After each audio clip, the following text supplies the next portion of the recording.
अगर हम सब सदस्य हैं और हमारे प्रधान सांसद के संसदीय क्षेत्र को अगर हम क्यूटो न बना पाए, आप विरासत मिटा रहे हैं वहां पर। कई सौ पुरानी दाल मंडी जिसमें केवल वोट नहीं मिलता, इसलिए दाल मंडी को आप डिमोलिश कर देंगे आप। अल्पसंख्यक बनारस और इसको अयोध्या को जीतने के लिए 72 वर्ष के एक व्यक्ति को झूठा केस लगाया, झूठा फंसाया, जेल भेज दिया। और न केवल उसको जेल भेजा बल्कि उसकी दुकानें और उसकी बेकरी पर भी बुलडोजर चला दिया आपने। क्या डेमोक्रेसी में हमारे बुलडोजर का कोई स्थान है क्या? हाई कोर्ट कहता है कि आप फैसला सुना सकते हैं क्या? कोर्ट कहता है कि आप कौन हो गए फैसला सुनाने वाले लोग? और फिर आप लोग कहते हैं कि हर घर जल और नल।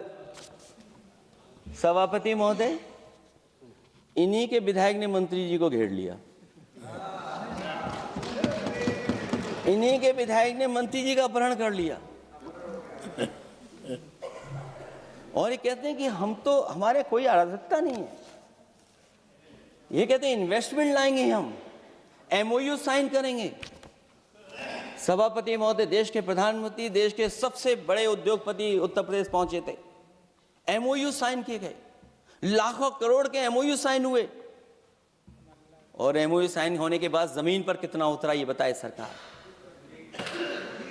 एमओयू के बाद सरकार बताए कितना जमीन पर उतरा है। इन्होंने जब कश्मीर का 370 हटा रहे थे सभापति महोदय, हाँ ना, बजट ही है ये एमओयू में, क्योंकि इंसेंटिव अगर नहीं देंगे तो कौन आपका इन्वेस्टमेंट लाएगा? ये राज्य का विषय नहीं है सभापति, राज्य से प्रधानमंत्री आते हैं। और आपने ये कहा कि प्रधानमंत्री के क्षेत्र में हमने देश में कहा कि हमने 1000 किलोमीटर मेट्रो बिछाई है। आपने देश के प्रधानमंत्री के क्षेत्र में क्यों नहीं मेट्रो बिछाई? क्यों नहीं बिछाई आपने? आपने देश के प्रधानमंत्री के क्षेत्र को एक्सप्रेस वे से क्यों नहीं जोड़ा आपने? क्योंकि आपके पास बजट नहीं है। अटल बिहारी वाजपेयी जी के आपने नाम से एक्सप्रेस वे क्यों नहीं बनाया? बताइए आप, ये बजट नहीं है आपके पास।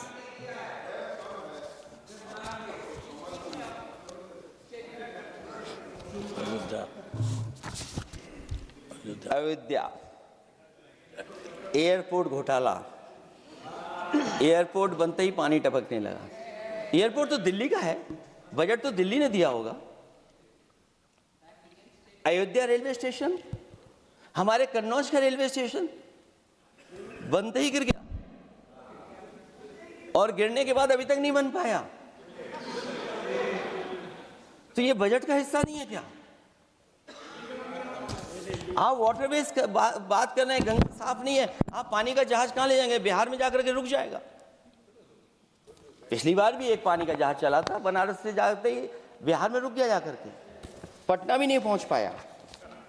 Rampath, sewer line smart city का हिस्सा है।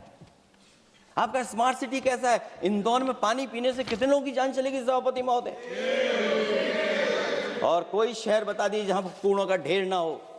जब देश के प्रधानमंत्री जी ने झाड़ू उठाया हो और उसके बाद भी कहीं कूड़ा ना हटे सभापति महोदय। भजन संध्या स्थल घोटाला हुआ, अंतर्राष्ट्रीय मीडिया सेंटर बनाया, उसमें भी पानी गिर रहा है। लाइट सजावट की चाइनीज आई हैं। हमारे देश का कारोबार कैसे उलझा दिया आपने?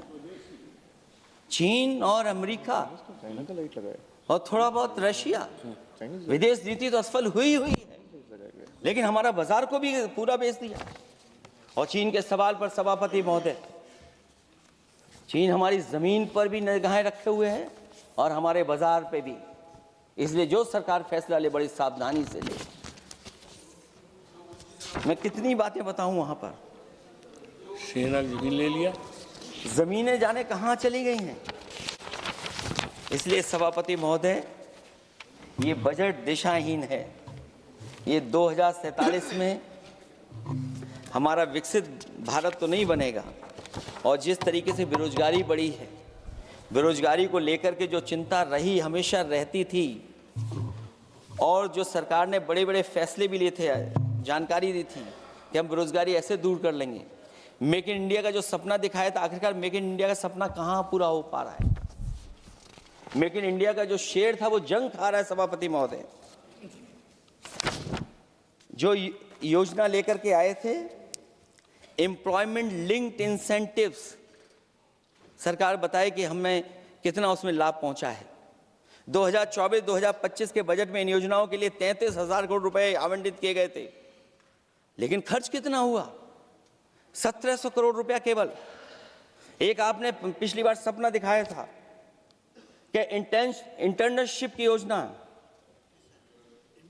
इंटर्नशिप वाली योजना जो घोषित की, जिसके लिए 10,000 करोड़ रुपए आवंटित किए थे आपने, लेकिन उसमें खर्च कितना हुआ है? 500 करोड़ रुपया।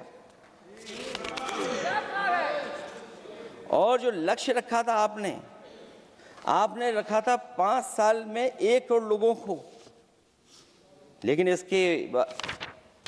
इसमें आए कितने? 1,65,000 लोगों ने फॉर्म भरा, ऑफर दिया उन्होंने, लेकिन फाइनली जिसमें ऑफर जिसका सिलेक्ट हुआ वो केवल 16,000 लोगों को काम पहुंचा है। सोचिए, हमारा देश इतना बड़ा, जहां करोड़ों को आप इस योजना से जोड़ना चाहते थे, केवल 16,000 लोग जाएंगे उसमें। ये आपको बेरोजगारी खत्म करने की योजना है आपकी।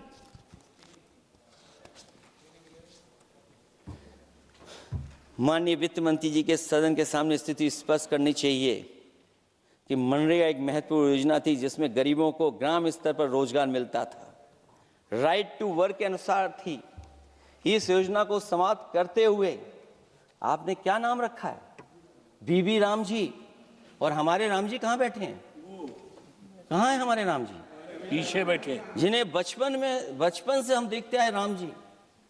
ये हमारी खुशकिस्मती है कि राम जी सदन में बैठे हैं, लेकिन आप राम जी का अपमान कर रहे हैं। आपको उनको यहाँ नहीं बैठा सकते, आपको यहाँ बैठाना चाहिए नंबर 2 पर। अगर आप सच्चे मायने में सभापति महोदय बीपी राम जी, आप कृपया देखिए, वित्त मंत्री राम जी को ही नहीं जानती हैं। अखिलेश जी हे भगवान, हम क्या करें अब? अखिलेश जी, आप कृपया बजट पे आ जाइए। आप कृपया बजट पे आ जाइए अखिलेश जी। सभापति महोदय बजट पे आइए, बजट पे आइए। एक मिनट, क्या बोले? फिर बोलना दोबारा। नहीं, आप बजट क्या बोलिए? नहीं, सभापति जी बोलिए। नहीं सभापति महोदय, नहीं, जिन्होंने गोली चलाई वो आपका राम मंदिर बना रहे हैं।